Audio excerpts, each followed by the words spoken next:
Hello everyone, I'm Shiv Mathur. Today I'm going to talk about a very different topic apart from spirituality and meditation. This is about some kind of leadership, because today there was some things, some exchange I had with someone about leadership. So I thought I will talk about that related to my experience on the naval ship. In 97, 90, 96, 96, 97, 98, I think 97, 98, I was posted on a destroyer class of ship called INS Ranvijay, which is a Kashin class of ship, Russian origin ship, basically built in Russia. There were 5 ships of this class, and this in 98, around that time, this was the major ship, the most lethal ship of the Indian Navy, destroyer class of ship with best of the armament, weaponry. Though it was still, I would say, obsolete technology, because the electronics was based on valves, and we are running a ship in the late 90s and 2000. Still 3 of the ships are still operational now. 2 have been decommissioned. I worked on 2 ships, Ranjit, which has got commissioned, and Ranvijay, which is the last of the 5 ships which got commissioned in December 87. The first of the class, INS Rajput, came in 1980, and then subsequently the other ships came, and Ranjit came in 85, I think, which is the third. Then came Ranveer, and last was Ranvijay. So I'm talking about Ranvijay because it was the operational ship. When I was posted on Ranjit, it was under a long refit. That was a very different kind of work I had. It was under a modernization refit, the 2-year refit. So that's so coming back to Ranvijay, it was a fully operational ship.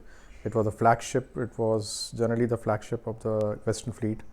So the fleet commander used to sail on our ship mostly, and it was pretty good, like just 10-year-old. So it was very good. Not too many problems on the ship. The 10 years is also a kind of time when the problems start coming on the ship, like the air conditioning was stopped being effective. There are leakages and all. So then the struggle starts to somehow manage the show. So coming back, I was in charge of, I was an electrical officer for a surface-to-air missile system called Volna. And this is the most prestigious weapon system on board a ship. And this was the main missile system for the Indian Navy on SAM system, which also was there with Air Force. There's a SAM system. So we had a OSAM, which was the earlier version, and then we had this Volna, which was the latest version. We didn't have a much advanced version of SAM systems. SSMs were also old, P-20s, and with a limited range of 100 kilometers. But in my presence, during my time, the Barak was getting installed, SSM, with a range of 300 kilometers. So coming back to this SAM Volna, which was the most prestigious, and in a year 16 missiles were fired those days, and there was allowance of 16 missile, and we used to go for missile firing. So the target was the SSM.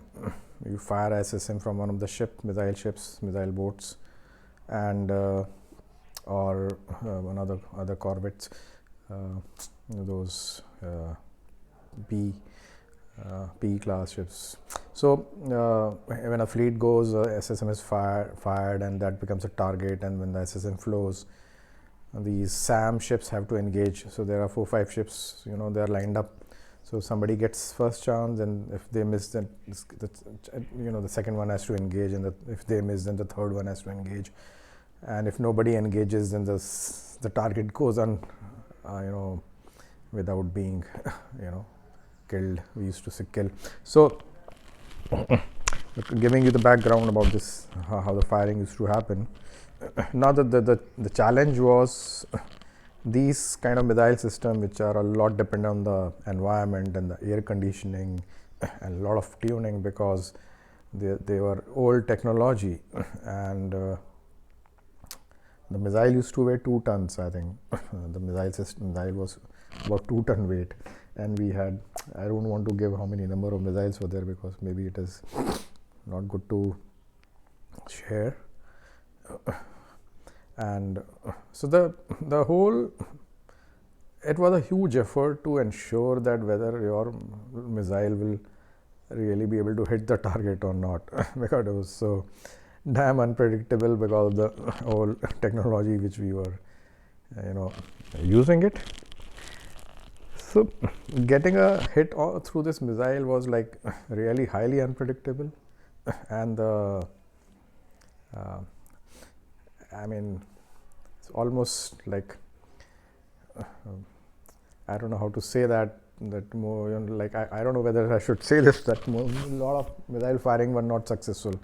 So success rate was little low, or I will say highly low, and but it was like the most important activity on the fleet, I would say, this firing, missile firing, PMF we used to say, practice missile firing. So if there is a missile firing, and suppose in a year you fire suppose 4 missiles, or maybe you can fire more also, because depending upon how many PMS will be there in a year in each fleet, western and eastern fleet. So maybe generally 2 PMFs max you'll participate in a year. So this was a real challenge for the ship and for the crew who was responsible for this firing, and I was responsible for this missile system, the upkeep and the operationalization of the missile system, the maintenance, tuning, everything. So before a missile system, we used to take almost 3-4 days to tune it, keep tuning.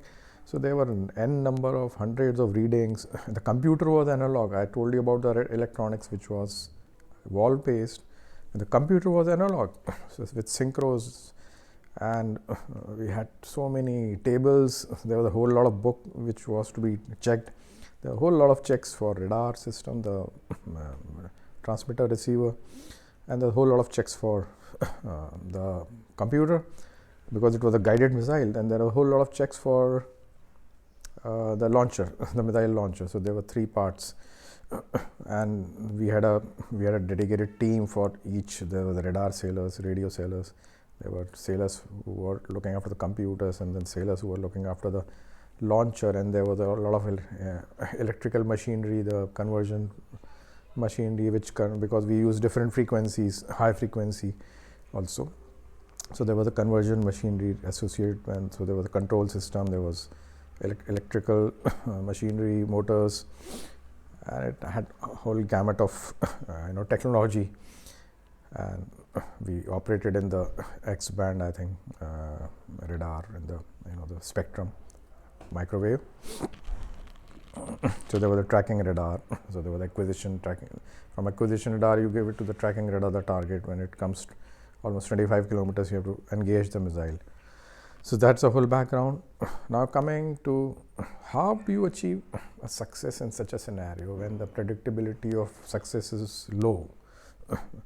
So it is a lot depending upon the team which is there, which is going to tune the system. And whenever we had no firing, but we always did tracking in different exercises, air target tracking, when we had aircrafts coming from our naval aircraft, or sometimes Air Force aircrafts coming, Jaguars. So even though that time we used to do a simulated, there was a simulator also which creates a target and you engage it. So also we have this aircraft coming and we engage it through a simulated missile, so we use a simulator. But that's very different from the real firing, because simulated target is not engaging many other devices which are there in the main missile firing. So this was a real human effort, I would say, to be able to be successful. There was a huge amount of human effort.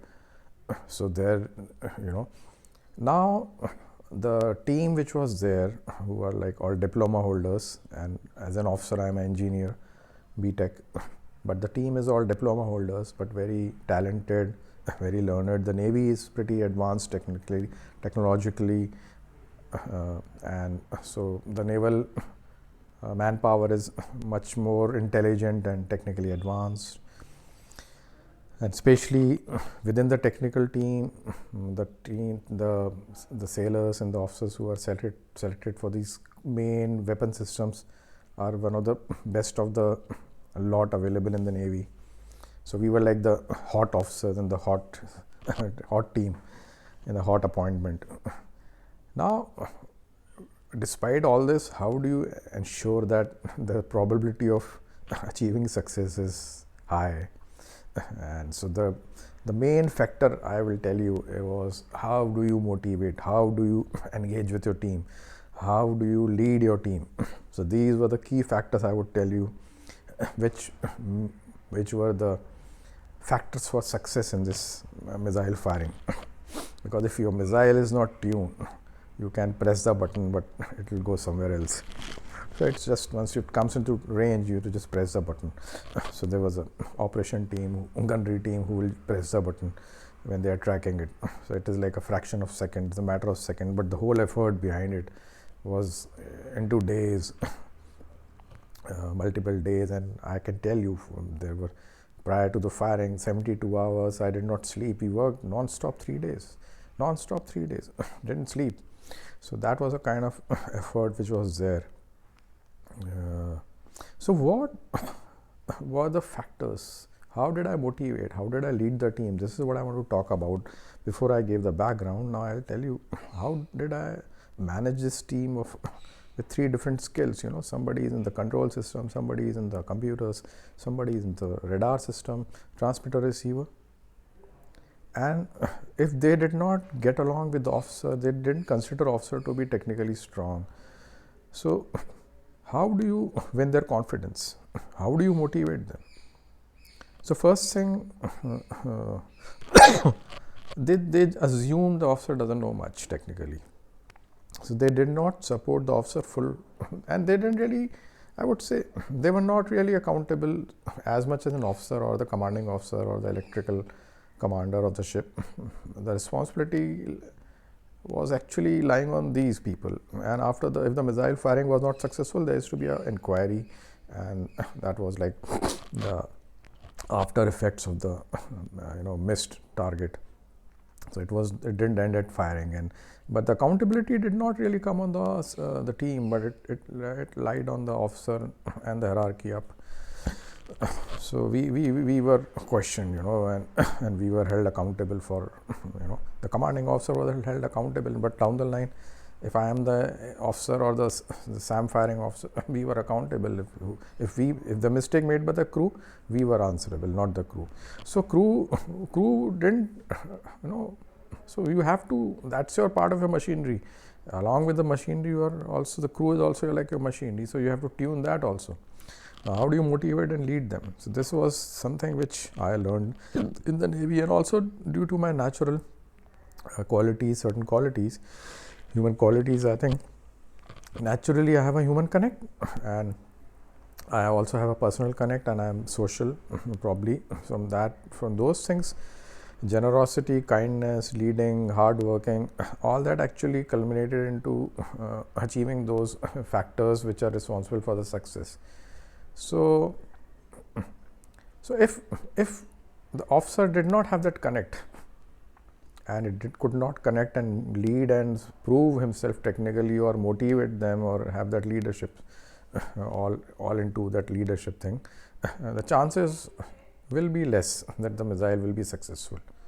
So I did not do this deliberately, I was doing it naturally. What all these things, I'll tell you, I had done my engineering, and before this appointment I came from Naval Engineering College, where I was an instructor. So I had brushed up my electronics. I was teaching electronics, control system, microprocessors. These were the subjects I was teaching in the Naval Engineering College. So it had actually refreshed my engineering, which I had done 89, and my college instructor tenure was in 92 to 95, and followed by this ship. So I was actually electronically and technologically quite fresh theoretically. And what was more important in Navy was, apart from tuning and all, fault diagnosis was something very complicated, because these electronics was very huge, and the diagrams were like, if you spread the diagram, one diagram, there was, I don't know, hundreds of diagrams. If you spread one diagram, it will probably occupy 10 by 10 room. 10 feet by 10 feet must be the area of the diagrams. It goes, so you have to, if there is a fault suspected in a certain device, so you open the diagram of that device, and then that diagram is so big. Now you're trying to figure out, those diagrams are so basic because the technology was very basic of 70s, 60s. So diagrams had resistors, capacitors, inductors, transmitter, amplifiers, those transistors. So it was that basic level of electronics. Now to figure out, so coming to making the story short, I will say there were many instances where there was a fault just before some big event or firing, and I will tell you all the major faults. I think we had 6-7 faults in those 2 years of my deployment on that ship, or posting on that ship. So I was the one who could actually I was the one who could actually, I basically, with all the background I've told you, I could work hard with them. I didn't leave the faults to my sailors to rectify. I got involved totally, and with God's grace, I could rectify. I was the one who found the problem, who did diagnose the problem, and I gave the solution.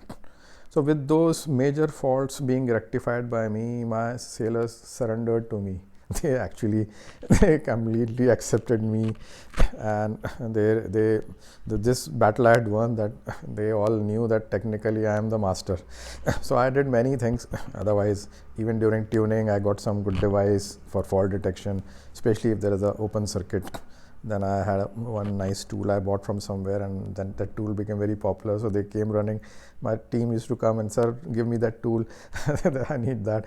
So they started looking up to me from even a technical, prowess knowledge. So that was one thing. Then and then when there was a problem, if some sailor is on leave or something, the others will not say help. They say, no, we are from the controls. The radar chap will say, I am from radar. I don't know about controls. But they knew the whole system, I can tell you. So when they were motivated and they accepted me as a leader, even if the whole gang was missing from the radar, but I could sail the ship in their absence. And my bosses agreed to give leave to them. They said, oh, Lieutenant Mathur, no problem. Your men, we cannot stop going on leave. They trusted me, they knew this guy will manage. So that was a confidence even the leadership had. And those people helped me. So in all kind of situation, they gave their best. There was no politics that they tried to, finger me that, oh, we are not the radar sailor, so we can't do. So now you struggle. So they will watch you. They'll watch you. So that's the kind of thing it is there. But the thing completely turned around, and then they become completely devoted to me, completely dedicated towards me, and so they were all motivated. Now I'll give you another example. There was the youngest sailor who was there from the computer side. He was not married, and his mother came. So I used to, what you can give to the sailors is leave. So whenever my sailors asked me for leave, my leave was never stopped. I said, go on leave. Never stopped them, because they are entitled to that leave whenever they wanted. We had a plan. As per the plan, they take leave. I never stopped them. Even if there was an important event, I said, we'll manage somehow. The team said, we will manage. So we managed. So that was the confidence which they gave me, and I had that confidence in them. So we could actually go through that. Then this sailor, when his mother came, I told the senior most sailor, the mast chief, I said, I came to know that his mother is here. I said, his mother is here. What's she doing in the ship? And we were in the harbor that time. We were not sailing for a few days. We were in the harbor, and because we used to sail 10 to 15 days in a month, I think. That was a kind of deployment we had. And when we were in the harbor, people could relax because so much of sailing was there. So I told the mast chief that, his mother is here, and what's he doing? Let him, give him leave, and tell him to take his mother around in Mumbai. Most of the sailors come from villages, and mother must be happy if she's shown around this big city. So I gave them leave. So I used to ensure I looked after their personal things, and so they were like, they knew that this man, this officer, this leader is there for us. Come what may, whatever happens, he is there for us. So that was something which they became 101% dedicated, devoted, and professionally and personally towards me. So we achieved a success. We had one firing, and we engaged. We were the first one to fire, I think.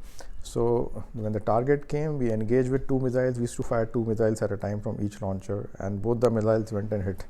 Successful firing. Then the second round of firing was there. Round of firing, we must have been made number 2 or number 3 ship.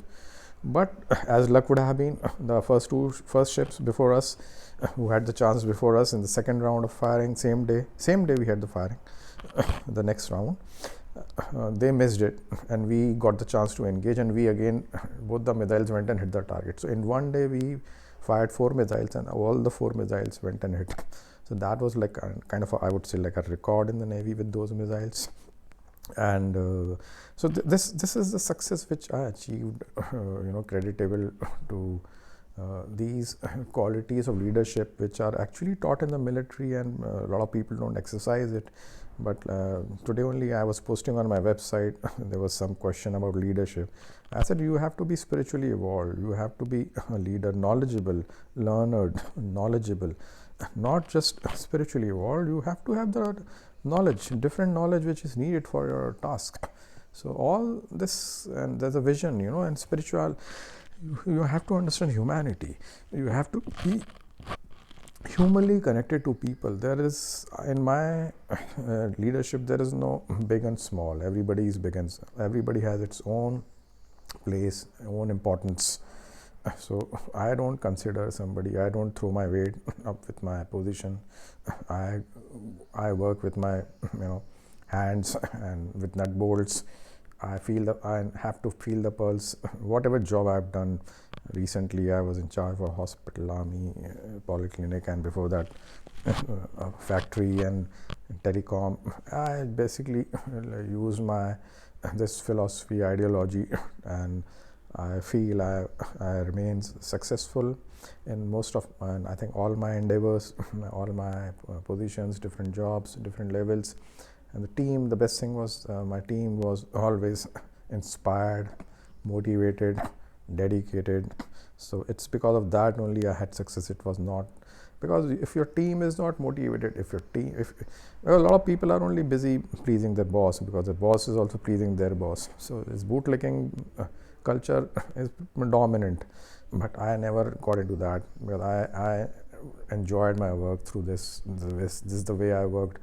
By leading your team and having a happy team, you may not have your happy boss, you may not be able to please your boss, but you can definitely please your team.